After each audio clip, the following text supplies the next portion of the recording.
Bloomberg Audio Studios. Podcasts, radio, news. Good morning, I'm Nathan Hager. And I'm Karen Moscow. Here are the stories we're following today.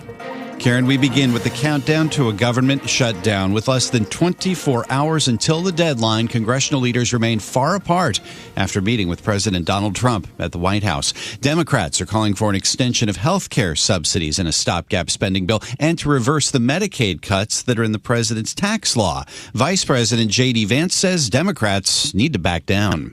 Let's do it in the context of an open government that's providing essential services to the American people. That's all that we're proposing to do. And the fact that they refuse to do that shows how unreasonable their position is. I think we're headed to a shutdown because the Democrats won't do the right thing. And like Vice President JD Vance, Senate Minority Leader Chuck Schumer is placing blame on the other party. We laid out to the president some of the consequences of what's happening in health care. And by his face and by the way he looked, I think he heard about them for the first time. And so he seemed to, for the first time, understand the magnitude of this crisis. And we hope he'll talk to the Republican leaders. Now, later on Capitol Hill, Senate Minority Leader Chuck Schumer suggested Democrats could budge on some priorities like extending subsidies for Affordable Care Act premiums and stopping the White House from using fast-track measures to rescind federal funds. But Schumer says Democrats won't pass a stopgap without acting on Obamacare credits. He says millions of Americans are about to get notices of massive premium increases. Government funding without a deal is set to expire at 1 minute after midnight tonight. Well, Nathan, federal agencies are preparing for a possible government shutdown with detailed plans that call for temporary furloughs, but not permanent mass firings. The White House pressed departments to consider mass layoffs in their contingency planning. At least 8 cabinet departments that represent more than 2/3 of the federal workforce are calling for more than 400,000 employees to be sent home as non-essential. But those plans contain only one reference to permanent staff reductions. And Karen, as the president negotiates on a possible shutdown, he is also focusing on a ceasefire between Israel and Hamas. Both the president and Israeli Prime Minister Benjamin Netanyahu say they have agreed to a 20-point plan to end the war in Gaza. Bloomberg's Amy Morris reports from Washington. President Trump says his administration's 20-point plan will end the war between Israel and Hamas in Gaza. And Israeli Prime Minister Benjamin Netanyahu has already agreed to it. I also want to thank Prime Minister Netanyahu for agreeing to the plan and for trusting that if we work together, we can bring an end to the death and destruction that we've seen for so many years, decades, even centuries. Netanyahu says the deal will be done one way or another. This can be done the easy way, or it can be done the hard way, but it will be done. Now, if both parties accept this 20-point plan, it would end the conflict immediately, and all hostages, living and dead, will be returned. In Washington, Amy Morris, Bloomberg Radio. Amy, thank you. Also happening around the nation's capital, President Trump and Defense Secretary Pete Hegseth will address U.S. military officials in person at a Marine base in Quantico, Virginia today. Last week, Hegseth summoned top military commanders around the world to the base for the meeting. Bloomberg's Wendy Benjaminson says security is top of mind. The fact that hundreds of general officers, including 1 stars, 2 stars, 3 stars, 4 stars, and their enlisted aides were coming means that there was already security in place. Bloomberg's Wendy Benjaminson in Washington. A Pentagon spokesman did not provide a reason for the meeting or say what Hegseth planned to tell the high-ranking officials. We've got some developments in the trade front as well, Karen. President Trump has ordered 10% tariffs on imports of softwood timber and lumber and a 25% duty on kitchen cabinets, vanities, and upholstered furniture. We get more from Bloomberg's Balazs Pens.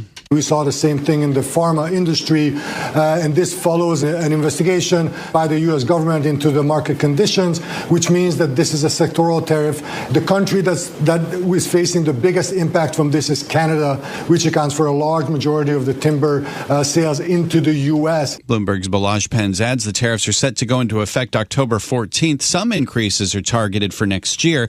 President Trump says the actions would shore up domestic manufacturing, but home builders have warned they could also deter investments in new houses and renovations. Well, Nathan, a rally in U.S. stocks risks losing steam due to concerns about a looming U.S. government shutdown. And we turn to the markets now with Bloomberg's John Tucker. John, good morning. And good morning, Karen. Yet traders have been focused on the jobs report scheduled for Friday, but it may not happen, and that is clouding the picture for investors. The Bureau of Labor Statistics is going to delay the release of the scheduled Friday jobs report and suspend all operations in the event of a shutdown. This according to a contingency plan published by the Department of Labor. Well, next week's inflation data could follow. Also in the driver's seat for investors, Fed policy, and that will depend on the data. At a conference yesterday, Federal Reserve Bank of St. Louis President Alberto Musalem said policymakers can't rush into anything. I'm open-minded to future potential reductions in interest rates. I do believe we need to tread cautiously. And it doesn't stop there. The uncertainty around trade policies also persists, as President Trump did say he'd impose new tariffs through a pair of sweeping yet confusing plans. In New York, I'm John Tucker, Bloomberg Radio. Okay, John, thank you. The Trump administration is ramping up its fight with higher education. The Department of Health and Human Services says it's referring Harvard University for administrative suspension and debarment proceedings. That would exclude the university from entering into contracts with all government agencies or receiving any federal funding. That includes research grants and student aid. Several months ago, HHS informed Harvard leaders that the university acted with deliberate indifference toward allegations of campus anti-Semitism. Harvard now has 20 days to request a hearing with an administrative law judge at HHS to appeal the decision. Nathan, in financial services, Jefferies posted its best fiscal third quarter revenue ever, with total revenue jumping almost 22%. The firm said the last quarter was its best ever for advisory revenue as deal activity picked up and market conditions improved. Trading activity also came in higher than a year ago. Jefferies CEO Rich Handler says despite uncertainties, businesses are forging ahead with plans for initial public offerings and mergers and acquisitions. And finally, Karen, Boeing has reportedly begun work on a next generation single-aisle aircraft that could eventually replace the 737 MAX. This is according to a Wall Street Journal report that says the new model is in its early stages, and it comes amid growing concern about 737 MAX's safety. Time now for a look at some of the other stories making news in New York and around the world. And for that, we're joined by Bloomberg's Michael Barr. Michael, good morning. Good morning, Karen. Authorities in Michigan say search crews did not find any additional bodies inside a Church of Jesus Christ of Latter-day Saints chapel, where a Marine veteran opened fire and set the building ablaze, killing 4 people. Police had feared that they would find more victims in the charred wreckage, but now believe everyone is accounted for after Sunday's attack. Michigan Governor Gretchen Whitmer. This might be a familiar pain, but it hurts all the same. Every time. We cannot keep living our lives like this.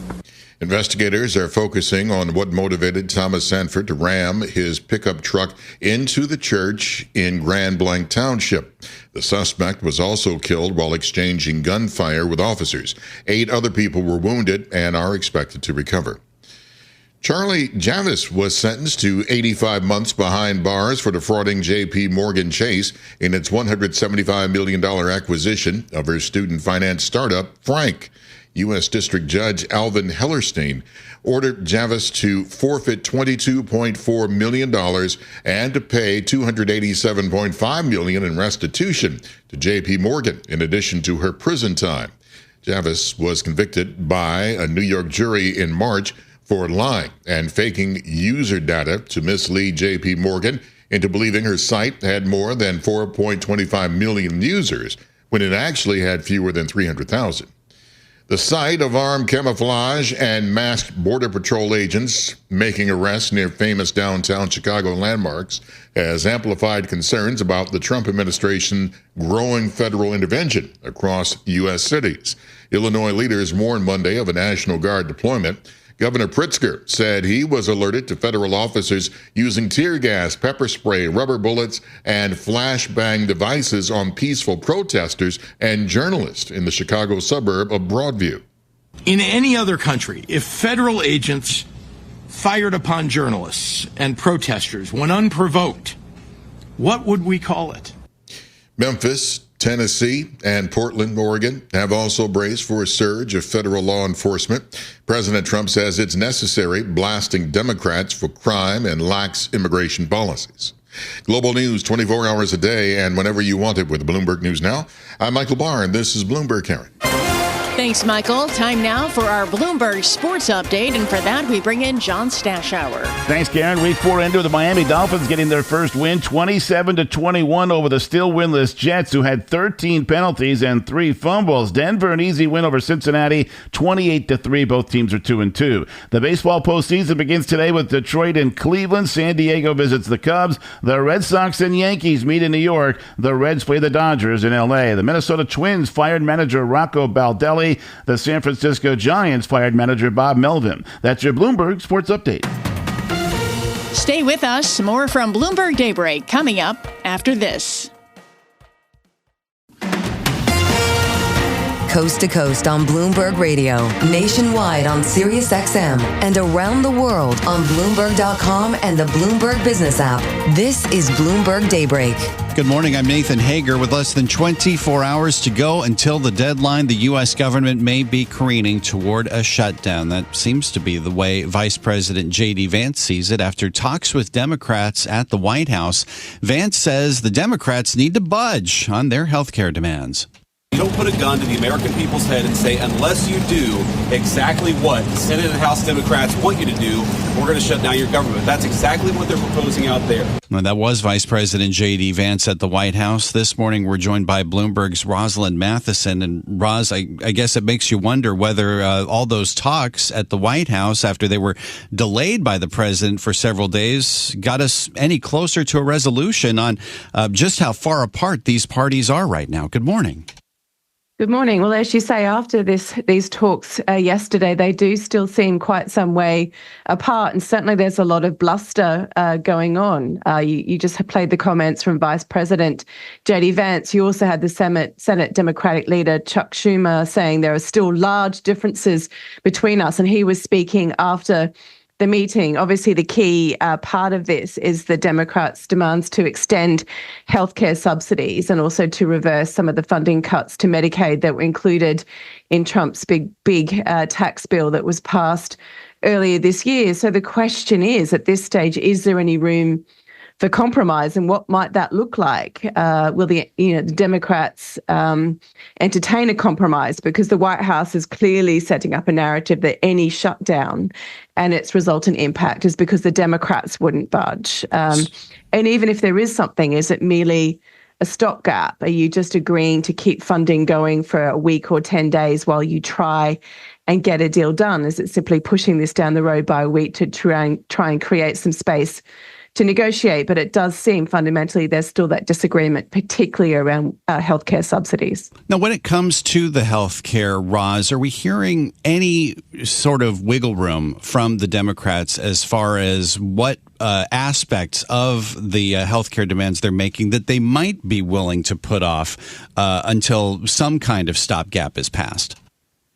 Well, there is some conversation around that, and there was a suggestion, at least, again, from the Democratic leader that they could settle for some of their priorities rather than all of them. And the key one here, the red line, seems to be extending the subsidies for Affordable Care Act premiums, and that seems to be the number one. And so can they have an agreement around that and push some of the rest of it down the road, or do they agree to extend those subsidies at least for a certain period and then phase them out in a more staggered fashion down the line? I mean, that seems to be really the red line there that we're seeing. I mean, also, we did have JD Vance saying that some of the Democratic positions Donald Trump thinks are reasonable, quite reasonable, and that maybe addressing rural healthcare funding as one area from compromise. So there are some little glimmers of hope there so far on that side, but there's still, fundamentally quite big differences going on. Now, we have had government shutdowns in the past. We've seen them happen for, various lengths of time. But in terms of what we could be looking at around economic impact, the impact on the data, what are some of the scenarios here? Well, we know that it would delay some of the key economic indicators, particularly, again, the employment report that's due out on Friday. You also have the usual thing of hundreds of thousands of federal workers being temporarily furloughed and others, work without pay because you do need to keep certain services going. And the knock-on effect of that could be brief or it could be protracted. Shutdowns are those kind of cliff moments where people do end up tending to negotiate. So the question would be how long it went on for. Is it as long as the previous shutdown, which occurred, of course, in 2018, 2019, and that's when funding lapsed for 5 weeks. Is it as long as that? Do you see a bigger impact on the economy and therefore on markets? But in a way also for markets, a lot of the decision-making has coalesced around the White House and arguably less so in Congress. Donald Trump uses a lot of executive orders on things that impact the economy, including on the trade side, in a way perhaps bypassing Congress. But obviously some of the money that fans out into these programs do go through a congressional route. So the impact on the economy, it's a bit hard to say in advance. Again, it depends primarily on just how long a shutdown would go for. All right. Well, we know that it's not too long until that deadline, so we'll continue to keep our eyes on Washington. Thank you for this. That's Bloomberg's Rosalind Matheson with us this morning. Now we want to turn to the latest on the war in Gaza because we've had developments from Washington on that front as well. Both President Trump and Israeli Prime Minister Benjamin Netanyahu, after a White House meeting, say they have agreed to a 20-point plan designed to end the war. Now the question, it seems, is will Hamas agree to this plan? And for more on that, we're joined by Bloomberg Horizons anchor Jumana Bersetchi. Jumana, thank you for being with us. I mean, that is an open question, isn't it, considering that Hamas has walked away from previous peace plans in Gaza. Good morning. Yes, good morning to you. Yes, most definitely. We are awaiting an official response from Hamas. One senior representative from Hamas spoke to Al Jazeera channel last night and said that they were reviewing the proposal, that they had not been privy to it beforehand. But the question does remain, are they going to accept the terms of the proposal? Because this could be quite a watershed moment. And I would say, one of the key characteristics that changes or that distinguishes yesterday's proposal from prior proposals is it does have buy-in from many regional allies. Many Arab states have thrown their weight behind it, including the likes of Qatar.